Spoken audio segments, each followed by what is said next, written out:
Tangis haru, pelukan hangat, anak istri, orang tua dan keluarga melepas 400 prajurit dari Raider Yonif 142 Ksatria Jaya sebelum berangkat ke lokasi penugasan di Papua. Pelabuhan Bom Baru yang menjadi lokasi pemberangkatan seolah ikut terbawa suasana.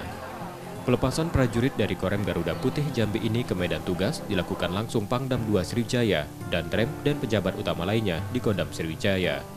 Dalam operasi kali ini, Pangdam 2 Sriwijaya menegaskan merupakan operasi teritorial dan komunikasi sosial. Jadi pola operasi yang dilakukan oleh TNI sekarang ini sudah tidak lagi menggunakan pola operasi tempur. Menggunakan pola operasi Satgas Organik, yaitu melaksanakan kegiatan pembinaan teritorial. Salah satu yang saya sampaikan tadi adalah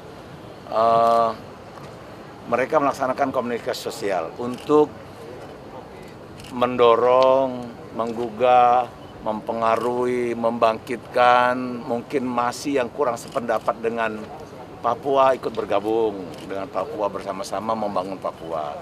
Bagi yang sudah sama-sama menggabung dengan Papua, mari kita sama-sama meningkatkan supaya Papua itu lebih maju dari kondisi sekarang. Jadi pola operasi seperti itu. Prajurit diberangkatkan dengan KRI Teluk Bintuni dengan durasi tugas di Papua selama 9 bulan. Mereka dibekali selain peralatan tempur, juga perlengkapan pertanian, perlengkapan ibadah, obat-obatan, dan lainnya untuk membantu masyarakat Papua. Satgas akan menempati 6 pos Ramil dan 7 pos dari Mabes TNI, namun di lokasi menempati 17 pos yang tersebar di 17 kabupaten di Papua.